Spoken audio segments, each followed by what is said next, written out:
kag sa numero 1 sa mga balita subong adlaw.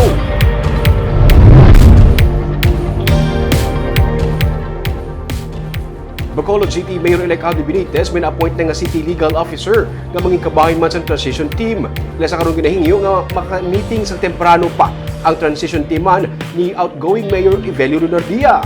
May report si Nico Delfin.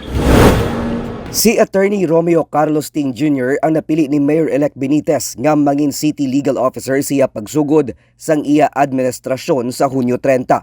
20 years na sa law practice si Ting kag ginabato niya ang pagpanghangkat sang bag-o niya nga trabaho.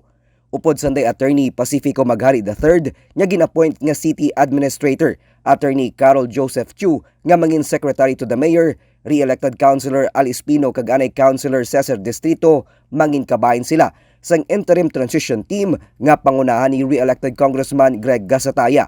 Sa Hunyo 22, gintala na sang Department of the Interior and Local Government ang meeting sa tunga sang transition team ni Benitez kag tiglawas sang transition team ni outgoing Mayor Evelio Lunardia.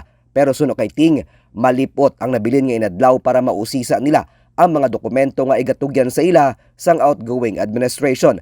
Ang mga ginhinyo nila nga mas temprano pa maset ang meeting. Since the creation of the committee, transition committee of the local government, it was created even before the election. So I don't know what documents they need to prepare now that they don't prepare before.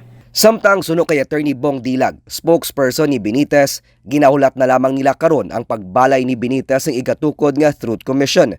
Ang sa Truth Commission, wala pa gid nato na makita kung anong kaundan gid sina kag ano ang mekanismo.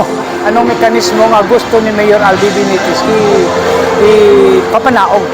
But the purpose of this is to search for truth, as the name suggests, no? Is to search for truth so that the mayor can start his administration with a clean slate. Na tinlo ang record, kwintas klaras ang tanan, and he can start on his own. That is the purpose. Ginalauman ni Dilag nga sa pagsugod sang Benitez administration, maset na ang momentum sa iya paghimanwa sa sulod sang 100 days. Nico Delfin para sa DGCast Negros.